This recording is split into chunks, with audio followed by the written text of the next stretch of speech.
मुहिम बनारस को चल रही है उसको मजबूत किया जाएगा। पर्यटन अध्यात्म से जुड़ा हुआ हो, संस्कृति से जुड़ा हुआ हो, यहाँ पर्यटक आए तो कबीर रैदास तुलसी के लिए भी आए और गंगा के लिए भी आए। इसके लिए बनारस के पर्यटन को विकसित किया जाएगा। वोट डालने के बाद स्याही वाली उंगली कमल के निशान के साथ लहराने और 100 मीटर के दायरे के अंदर खिताब करने के मामले की इब्तदाई जांच के नताइज नरेंद्र मोदी के हक में आते मालूम हो रहे हैं। गुजरात क्राइम ब्रांच की इब्तदाई जांच के मुताबिक मोदी ने 100 मीटर के बाहर मीडिया से खिताब किया था। ख्याल रहे कि कल मोदी के खिलाफ इस मामले में 2 FIR दर्ज की गई थी। आजम खान ने इलेक्शन कमीशन पर फिर तीखा हमला किया है। आजम खान ने जुर्रतमंदी का मुजाहरा करते हुए कहा कि कमीशन ने उनकी जुबाबंदी का फरमान जारी करके ज्यादती की है और कमीशन खुद को गैर मामूली ताकत का हामिल समझ रहा है। इलेक्शन कमीशन को ये बताना चाहते हैं कि वो अपने आप को नाउजुबिल्लाह राजनीति का खुदा न समझे और जो कलंक लगा है उसके माथे पर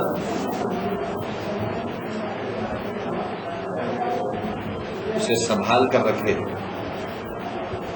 कोई दया नहीं चाहते हम इलेक्शन कमीशन से।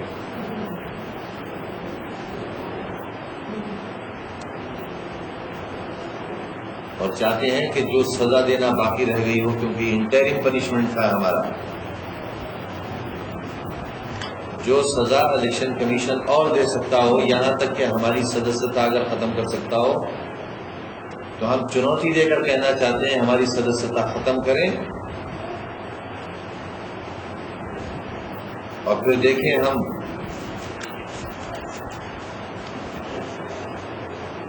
कितने मतों से जीत कर आते हैं। इलेक्शन कमीशन ने जब ये पाप किया ही है तो कोई कमी न रखे और जो उसके कलम में ताकत हो, उसके जुल्म में और जो ताकत हो, अपनी ताकत आजमाए। प्रियंका ने मोदी को फिर झिड़की दी है। मोदी के मुबैना बयान का जवाब देते हुए प्रियंका ने कहा कि वो राजीव गांधी की बेटी हैं। उधर चिदम्बरम का कहना है कि वो खुश हैं कि मोदी प्रियंका को बेटी जैसी मानते हैं, मगर उन्होंने ये भी कहा कि उन्हें ये ठीक नहीं मालूम कि प्रियंका को भी उन्हें वालिद जैसा मानने में खुशी होगी। मेरे पिता राजीव गांधी थे, देश के लिए शहीद हुए हैं और मेरे दिल में और मेरे मन में कभी उनका कंपैरिजन किसी भी और इंसान के साथ नहीं हो सकता। सीमांध्रा रैली में नरेंद्र मोदी ने नौजवानों को शीशे में उतारने की कोशिश की। उन्होंने सोनिया गांधी और राहुल गांधी को सीमांध्रा के जवानों की पीठ में छुरा घोंपने का इल्जाम लगाया। उन्होंने मजबूत हुकूमत के हक में वोट मांगे और कहा कि अगर मरकज में बीजेपी की क़यादत में हुकूमत बनती है तो वो सीमांध्रा के जवानों के ख्वाब पूरा करेंगे।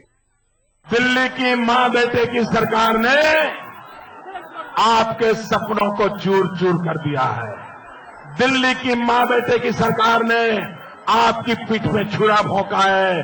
दिल्ली में ऐसी सरकार लाओ, दिल्ली में भाजपा की एनडीए की सरकार लाओ, ताकि सीमांध्र के सारे सपनों को पूरा करने के लिए दिल्ली हमेशा आपके साथ रहे।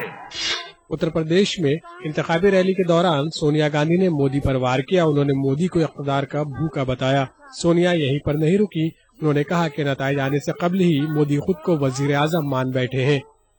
भाजपा के मुख्य प्रचारक श्री नरेंद्र मोदी की बातों से तो लगता है कि चुनाव का नतीजा आ चुका है, वह सिंहासन पर बैठ गए हैं। शायद उनके मन में, उनके शरीर में सत्ता का बुखार इतना तेज चढ़ गया है कि वह एक अहम बात भूल गए हैं कि आप अभी भी है, आप ही है और इस चुनाव का फैसला वह नहीं आप ही करेंगे। आप ही तय करेंगे कि आप देश किस रास्ते पर ले जाएंगे। राजनाथ सिंह ने लालू पर चोट की है। मुजफ्फरपुर रैली में खिताब करते हुए राजनाथ ने कहा कि उन्हें ये बात समझ नहीं आती कि लालू कांग्रेस से डरते क्यों हैं, जबकि वो ये जानते हैं कि बदनवानी और महंगाई के लिए कांग्रेस ही जिम्मेदार है। उन्होंने मजीद कहा कि लालू को कांग्रेस का हाथ छोड़ने का अंजाम शायद पता है। मैं कांग्रेस के दोस्तों से पूछना चाहता हूं, मैं लालू जी से पूछना चाहता हूं, जो सरकार महंगाई बढ़ा रही है उस सरकार को आप समर्थन क्यों दे रहे हैं? क्या लालू जी आपको इस बात की जानकारी नहीं है? महंगाई की सर्वाधिक मार यदि किसी को झेलनी पड़ती है तो गरीबों को झेलनी पड़ती है, किसानों को झेलनी पड़ती है, मजदूरों को झेलनी पड़ती है, वेतनभोगी कर्मचारियों को झेलनी पड़ती है, फिर भी आप समर्थन दे रहे हैं। लालू जी, किस बात का आपको डर है? क्यों डरते हैं आप कांग्रेस से? क्यों समर्थन दे रहे हैं आप? मैं जानता हूं लालू जी, आप कांग्रेस से डरते हैं। केंद्र की सरकार यदि हमारे खिलाफ हो गई तो कहीं हमारा कुछ और न हो जाए, उसकी मैं चर्चा नहीं करना चाहता हूं। अब वक्त एक ब्रेक का। ब्रेक के बाद भी इंतखाबात से जुड़ी दिलचस्प खबरों का सिलसिला जारी रहेगा। अरे कहाँ से आ रही हो? पोस्ट ऑफिस गई थी बिटिया के लिए पैसे जमा कराने। अभी से उसकी शादी की तैयारी है? शादी की नहीं, उसकी जिंदगी की तैयारी कर रही हूँ। अब के 4 साल की हो जाएगी, स्कूल ले जाऊंगी। स्कूल कहाँ है? अब स्कूल खुलेंगे, बहुत जल्द खुलेंगे। अच्छे दिन आने वाले हैं। कैसे? मोदी जी को जिताएंगे, भाजपा को बहुमत दिलाएंगे, तभी तो अच्छे दिन आएंगे। अच्छे दिन आने वाले हैं। कमल का बटन दबाएंगे, भाजपा जिताएंगे। जो मेरी काबिलियत और रोजगार की दूरी को कम करता है, मेरा वोट उसी को। मेरा वोट कांग्रेस को।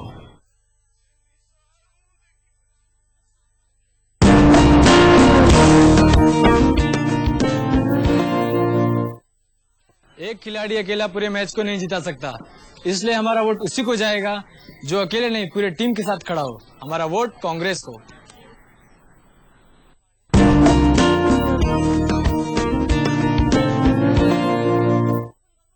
एक खिलाड़ी अकेला पूरे मैच को नहीं जिता सकता, इसलिए हमारा वोट उसी को जाएगा जो अकेले नहीं पूरे टीम के साथ खड़ा हो। हमारा वोट कांग्रेस को।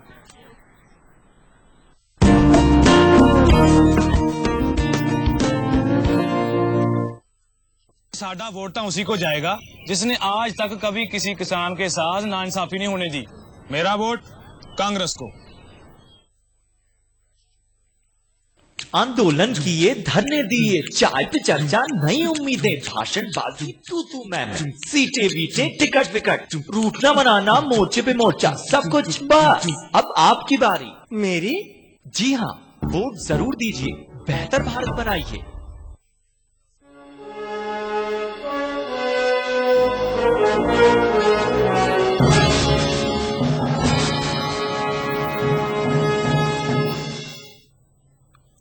इलेक्शन एक्सप्रेस में एक बार फिर आपका इस्तकबाल करते हैं। नैनीताल पुरकशिश कुदरती मनाजिर से मालामाल है। उत्तराखंड के सियासी नक्शे में इसकी मुमताज हैसियत भी है, मगर नैनीताल उधमनगर लोकसभा हल्के के मसाइल भी कुछ कम नहीं है। उत्तराखंड में 7 मई को इंतखाबात है। नैनीताल उधमनगर लोकसभा हल्का कांग्रेस का मजबूत किला माना जाता है। आजादी के बाद से अब तक कांग्रेस यहां 12 बार जीत का परचम लहरा चुकी है, जबकि बीजेपी ने इस हल्के में 1991 और 1998 में जीत हासिल की थी। इमरजेंसी के बाद 1977 में हुए आम इंतखाबात में भारतीय लोक दल और 1989 में जनता दल को यहां से कामयाबी हासिल हुई थी। नैनीताल उधमनगर लोकसभा हल्का बड़े लीडरों के ज़ेरे असर रहा है। नैनीताल की 5 और उधमनगर जिले की 9 असेंबली सीटों पर ये हल्का मुश्तमिल है। इस सीट पर ज्यादातर ब्राह्मण लीडरों का कब्जा रहा है। इस हल्के पर साबिक वजीर आला नारायण दत्त तिवारी का गहरा असर रहा है। इसके साथ साथ भारत रत्न पंडित गोविंद वल्लभ पंत परिवार का भी नैनीताल उधमनगर सीट पर असर रहा है। गुज़श्ता 10 वर्षों से इस सीट पर नारायण दत्त तिवारी के भरोसेमंद माने जाने वाले केसी सिंह बाबा का कब्जा है। मुसलसल 2 बार से यहां से कामयाबी हासिल कर रहे केसी सिंह बाबा के पास हुसूलियाबियां गिनाने के लिए बहुत कुछ है। सिटिंग रुकने पार्लियामान IIM काशीपुर को अपनी बड़ी हुसूलियाबियों में शुमार करते हैं। इसके साथ साथ रामनगर, काशीपुर और लाल कुआं से कई नई ट्रेनें शुरू होने को भी वो अपनी कोशिशों का फल मानते हैं। बाबा की इन सुलियाबियों के बावजूद अवाम उनसे नाराज बताए जाते हैं। बाबा की अवाम से दूरी जनता की नाराजगी का सबब है।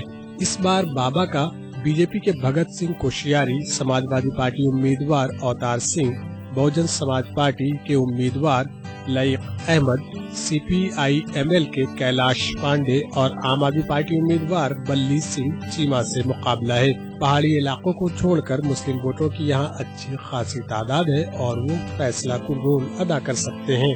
Bureau report, ETV news. Uttarakhand की 5 की 5 सीटों पर 2009 आम इंतखाबात में कांग्रेस ने शानदार जीत दर्ज की थी और इस बार रियासत में सूरत हाल मुख्तलिफ बताई जाती है। वज़ीर आला हरीश रावत का दावा है कि कांग्रेस आम इंतखाबात में अच्छा मुजाहरा करेगी। इनके मुताबिक बीजेपी की रियासत में कोई लहर नहीं है, वो जमकर रियासत में मुहिम चला रहे हैं। हमारे देहरादून नुमाइंदे आशीष तिवारी ने हरीश रावत से बातचीत की और इंतखाबात में कांग्रेस के इम्कानात समेत मुख्तलिफ मामलों पर बात की।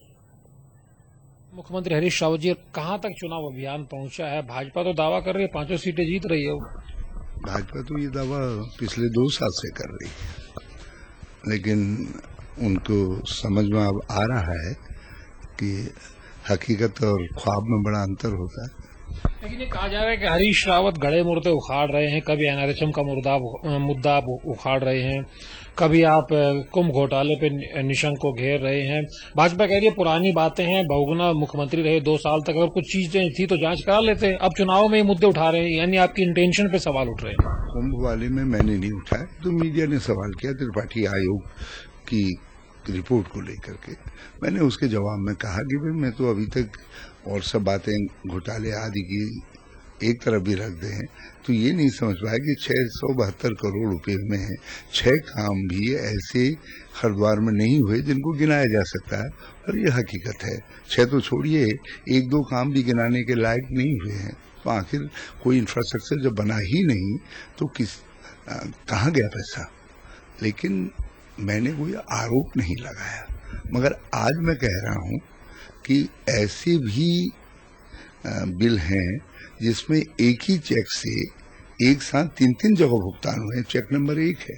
जहाँ तक NRHM का मामला है, उसमें जांच से पहले भी हुई है, एक बार नहीं हुई है, कई बार जांच हुई है, और उन जांचों के बाद मैंने भी उस पर टिप्पणी लिख करके कहा था कि एक बार अद्योपरांत इसको फिर देख लिया जाए।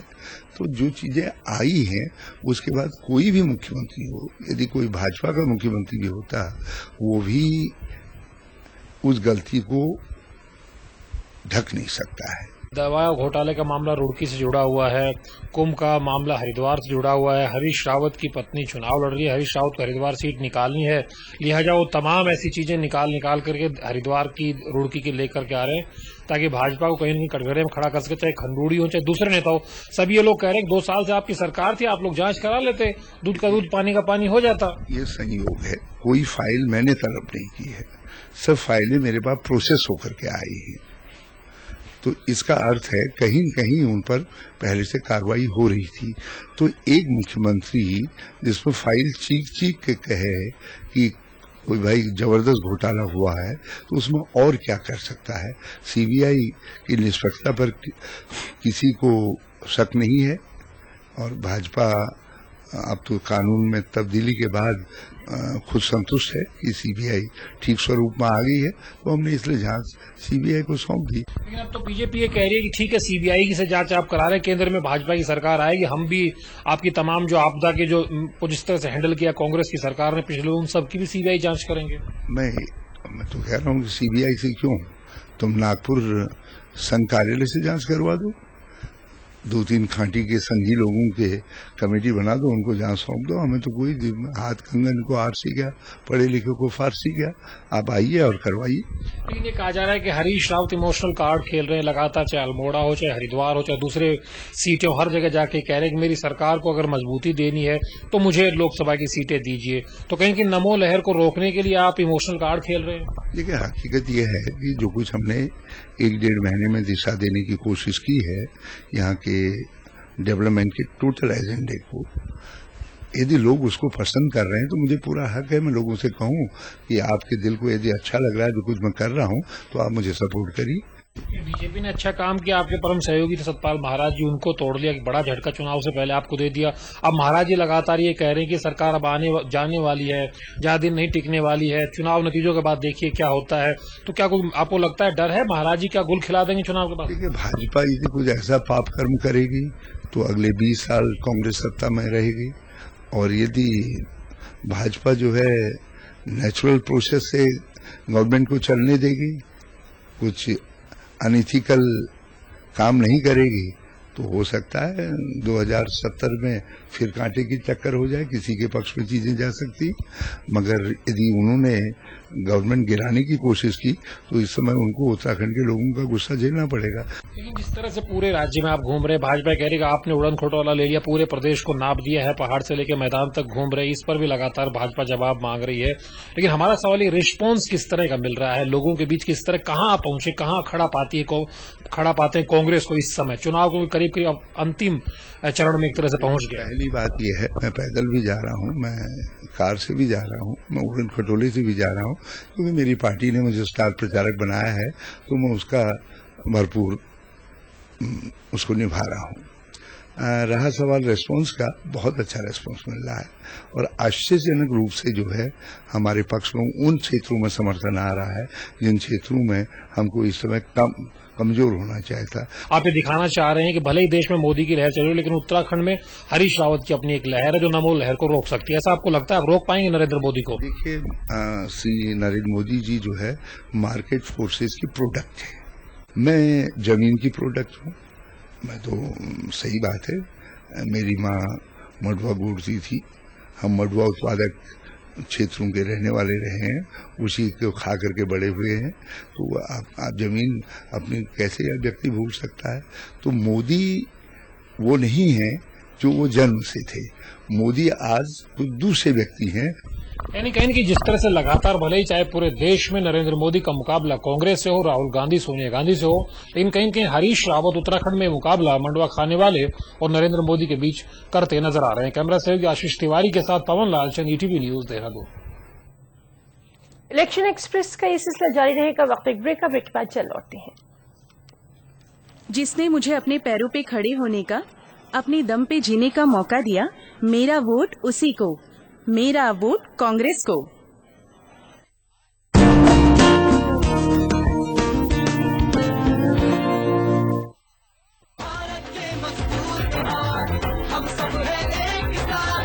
किसान है भारत के मजबूत हाथ, किसानों को मिलता रहेगा फसल पर सुनिश्चित लाभ और जमीन की सही कीमत। कांग्रेस की टीम है आपके साथ, हर हाथ शक्ति, हर हाथ तरक्की।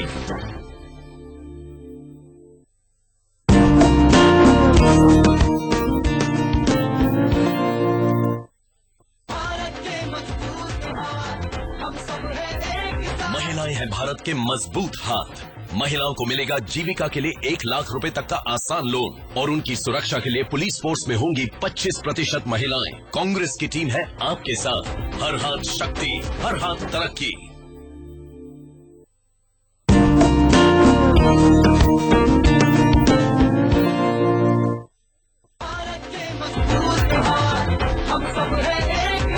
युवा है भारत के मजबूत हाथ, हर साल 2 करोड़ युवाओं को मिलेगी ट्रेनिंग और रोजगार के अवसर और हर जरूरतमंद युवा को स्कॉलरशिप। कांग्रेस की टीम है आपके साथ, हर हाथ शक्ति, हर हाथ तरक्की।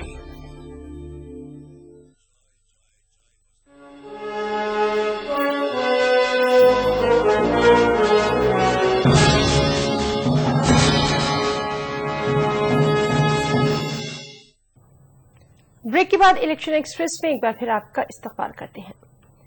काशी और इलाहाबाद के दरमियान वाक़े है मिर्जापुर। कालीन के लिए मिर्जापुर बेहद मशहूर है। इस हल्के में इंतखाबात 12 मई को है। यहाँ क्या मसाइल हैं, इस सिलसिले में हमारे नुमाइंदे ने वोटरों से बातचीत की है। मिर्जापुर संसदीय सीट की ऐतिहासिक होने के साथ साथ यहाँ पे धार्मिक और साहित्यिक परंपरा भी रही है। नक्सल का दंश झेला है तो पर्यटन की नगरी भी रही है। माँ विंध्यवासिनी धाम को लेकर विश्व प्रसिद्ध भी है। तो यहाँ पे नक्सलियों की आहट ने लोगों को परेशान भी किया है। कुल मिला के यहाँ पे जो भी स्थितियाँ रही, विकास नहीं हुआ, यहाँ के मुद्दों को बाहर नहीं ले जाया गया, कभी कोई इस तरह की स्थिति नहीं आ पाई कि मिर्जापुर को बेहतर स्थिति मिले। उसकी वजह रही नेता यहाँ के जो संसदीय सीट से जो भी चुनकर जाते रहे, यहाँ की रहनुमाई करते रहे, उन्होंने कभी यहाँ के बारे में नहीं सोचा। तो हम बात करेंगे यहाँ के लोगों से। यहाँ कुछ बुद्धिजीवी, युवा, महिलाएं, पत्रकार, साहित्यकार इकट्ठा हैं, वकील इकट्ठा हैं। उनसे बात करेंगे कि यहाँ की क्या स्थिति है और क्यों यहाँ का विकास नहीं हुआ, क्या नेताओं की मंशा रही, क्या मुद्दे रहे और क्या लोगों की चाहत रही, उस पर जाना चाहिए। देखिए कि ये जनपद जो है मिर्जापुर बहुत पिछड़ा रहा है और आजादी के बाद जो शासन में आए उन्होंने थोड़ा बहुत काम किया, जैसे कि यहाँ शास्त्री पुल बना है, रेलवे स्टेशन है, हॉस्पिटल है यहाँ का, और मैं समझता हूँ कि उसके बाद ऐसा कोई बड़ा काम यहाँ नहीं हुआ। शासन में बहुत सारे लोग आए, सभी पार्टियों के लोग आए, लेकिन जो लोग आए उन्होंने या तो उनकी पहुंच नहीं थी या उनकी समझ नहीं थी दिल्ली तक। उनका ये कहना है कि यहाँ पे समझ नहीं थी लोगों की, सिर्फ वोट लेकर और उसके बाद अपने विकास में लगे रहे। तो और लोगों के से भी जानना चाहेंगे कि क्या उनकी चाहत रही और क्या नहीं हो पाया जिले में। अब चाहे सड़क की व्यवस्था रही हो, चाहे बिजली की व्यवस्था रही हो, चाहे पानी की व्यवस्था रही हो, चाहे शिक्षा हो या चिकित्सा हो, रोजगार हो, किसी भी मामले में तो मिर्जापुर और जो विकसित राज्य हैं उनके जिले हैं वैसा नहीं है, बहुत पिछड़ा हुआ है। और यहाँ जो भी, चाहे वो विधायक रहा हो, चाहे सांसद रहा हो, यहाँ के लोगों का मत लेकर के वो अपना पद तो बना लिया, अपनी समृद्धि तो बना लिया, लेकिन यहाँ जनता को न उसने अपना समझा, न इस स्थान को अपना समझा। इस तरह से संसद में पहुँचाने का काम यहाँ पे महिलाओं ने भी किया। अब स्थिति ये है कि लगभग 40 से 50% आबादी महिलाओं की है, उनका मत है, वो संसद में पहुंचाते हैं, लेकिन कभी उनकी बात नहीं रखी गई, उनसे नहीं पूछा गया कि महिलाएं क्या चाहती हैं। सिर्फ वोट लेके उसके बाद नेता अपने घरों को चले गए। तो क्या चाहती हैं महिलाएं या महिलाओं की क्या स्थिति रही, महिलाओं के क्या मुद्दे होने चाहिए, वो जानना चाहते हैं। महिलाओं के विकास के लिए कहें तो शिक्षा के क्षेत्र में यहाँ पे महिलाओं का विकास कुछ नहीं हुआ। सरकार आई और चली गई। जैसा कि अभी इन्होंने कहा कि अस्पताल की हम बात करें, अस्पताल तो है, महिला अस्पताल भी यहाँ पर है, लेकिन यहाँ पे शायद महिला डॉक्टर नहीं है, क्योंकि अगर किसी प्रसूता को या किसी भी प्रेग्नेंट वुमेन को अगर वहाँ पे चाहे वहाँ पे जाना हो, अस्पताल में दिखाना हो या करना, उसकी कोई फैसिलिटीज रहती ही नहीं है, दी ही नहीं जाती है। तो ये बहुत ही निंदनीय है, जो कि यहाँ पे जो भी सरकार आती है वो कहती तो महिलाओं के लिए हम ये करेंगे वो करेंगे, मगर इस तरह की कोई भी स्थिति महिलाओं के लिए हुई नहीं है। किसी ने नहीं सोचा यहाँ पे महिलाओं के लिए। उनका ये कहना, आक्रोश है महिलाओं में। यहाँ पे निर्णायक मतों की बात करें तो मुस्लिम मतदाता, अल्पसंख्यक मतदाता यहाँ पे निर्णायक मतों में रहे। उन्होंने लोगों को संसद में पहुँचाया, यहाँ से रहनुमाई भी की संसद में मुस्लिम नेताओं ने, लेकिन मुस्लिम नेताओं ने भी यहाँ के अल्पसंख्यकों की उनकी बात नहीं की, संसद में उनकी बात नहीं उठाई। जानना चाहेंगे कि क्या स्थिति रही और क्यों उनकी बात नहीं की। यहाँ पर मिर्जापुर में जब जिला 1 में था तो 2 जिला विभाजित होने के लिए कहा गया नेताओं ने कि हम यहाँ पर उद्योग देंगे, इंडस्ट्री देंगे। आज तक यहाँ इंडस्ट्री नहीं कायम हो सका और बहुत पिछड़ा जिला हुआ है। यहाँ के नवयुवक जो है पलायन कर रहे हैं और यहाँ सर्वांगीण विकास आज तक नहीं हो पाया। युवा पलायन कर रहे हैं, सर्वांगीण विकास नहीं हुआ, परिस्थितियाँ बदतर होती चली गई, युवाओं को रोजगार नहीं मिला, शिक्षा का स्तर नहीं बढ़ाया गया। बात करेंगे हम यहाँ पे युवा भी हैं, उनकी शिक्षा का क्या स्तर रहा और क्यों उनको बाहर जाने को मजबूर हुआ। सबसे पहले तो मिर्जापुर के युवाओं की जो परसेंटेज है वो काफ़ी अच्छी खासी है, और दूसरी बात यह है कि जब यहाँ के नेता जागरूक हुए युवाओं को लेकर के, तो उनके पीछे भी उनका एक वोट बैंक की राजनीति रही। जब उन्होंने देखा कि जब प्रतिशत युवाओं का ज़्यादा से ज़्यादा बढ़ने लगा तो उन्होंने युवाओं को कंसिडर करना शुरू किया। जबकि स्थिति यह है कि मिर्जापुर, पूर्वांचल, यूपी के युवा देश विदेश में अपना नाम रोशन कर रहे हैं, लेकिन इंडस्ट्री के नाम पे, स्मॉल स्केल इंडस्ट्री हो चाहे लॉन्ग इंडस्ट्री हो, यहाँ पे युवाओं के लिए ऐसा कुछ भी नहीं किया जा रहा है। नेता सिर्फ युवाओं को अपने वोट बैंक के लिए तो यूज करते हैं, लेकिन उनके विकास के लिए वो ये नहीं सोचते हैं कि वो जो युवा यहाँ से जाकर के विदेशों में अपने देश का नाम रोशन कर सकते हैं, दूसरे देश में जाकर के, दूसरे समाज में जाकर के यहाँ का नाम रोशन कर सकते हैं। तो वही युवा अगर यहाँ पे उनको मौका मिले तो यहाँ के लिए भी बहुत कुछ कर सकते हैं। यहाँ पे असंतुष्ट हैं और भी लोग हैं जो सांसद के कार्यों से असंतुष्ट हैं। बाहरी नेताओं का प्रभाव रहा, दस्युओं का प्रभाव रहा, यहाँ पे क्या कहेंगे? यहाँ पे जो स्थानीय मुद्दे रहे, जो आज से 20 साल पहले भी लोगों ने देखा, आज भी वो ज्यों के त्यों हैं।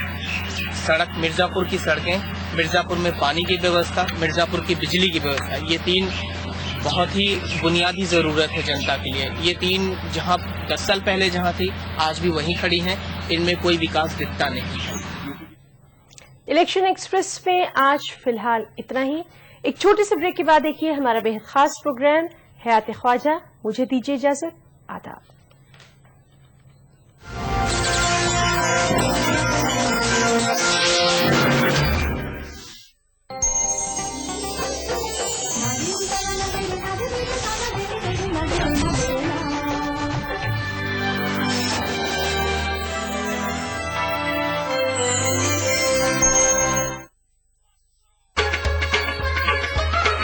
गर फिरदौस बर्रुए ज़मी अस्त, हमी अस्तो हमी अस्तो हमी अस्त।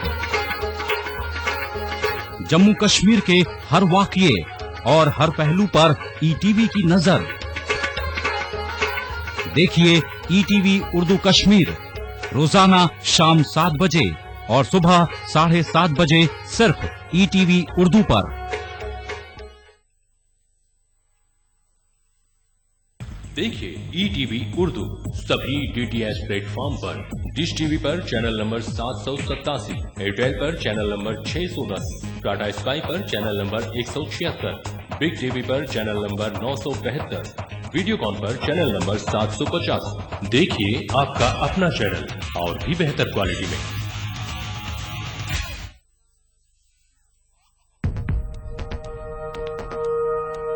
एक मुट्ठी भर जीने की आरज़ू, तब्दीली की चुटकी भर जुस्तजू, रोजमर्रा के मसाइल की ढेर सारी बेकरारियां, खाली पतीले में पकती घर भर की भूख, तारीखियों से लड़ इकट्ठा की हुई चुटकी भर धूप। जमहूरियत का अजीम त्योहार फिर से आया है, क्या हो आपका फैसला, बताएंगे मुल्क के भरोसेमंद सहाफी प्रदीप रमन। वोट करेगा इंडिया। समाज में एक छोटा सा कॉन्ट्रीब्यूशन है आस। मुझे यकीन है कि आराइश जमाल के बाद तुम्हारे हाथ से आईना गिर गया होगा।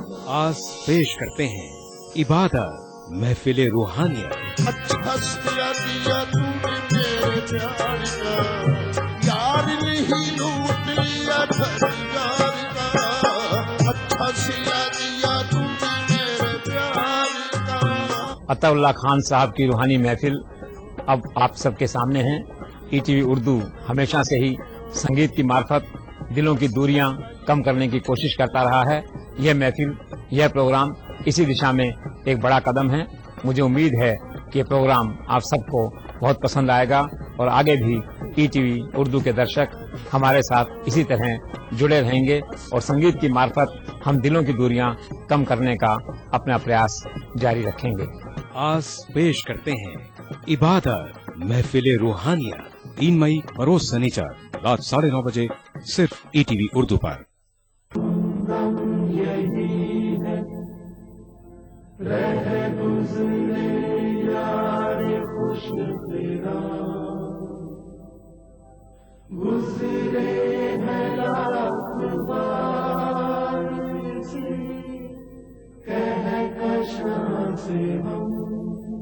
शायरे फितरत हूँ मैं। मदहोशी और मस्ती के आलम में आप महीनों घर से गायब रहते हैं। रूह बनकर जर्रे जर्रे में समा जाता। आप समझते हैं कि सोने और चांदी के जेवरों से बीबी का हक अदा होता है? बेहतर यही है कि आप नसीम को तलाक दे दीजिए। आपके तुझ बिन इस तरह ऐ दोस्त घबराता हूँ मैं, जैसे हर शय में किसी शय की कमी। उर्दू अदब के मेमार अली सरदार जाफरी के 7 साला यौम पैदाइश पर ईटीवी उर्दू का खिराज अकीदत। देखिए प्रोग्राम कहकशां हर बुध रात 11 बजे सिर्फ ईटीवी उर्दू पर।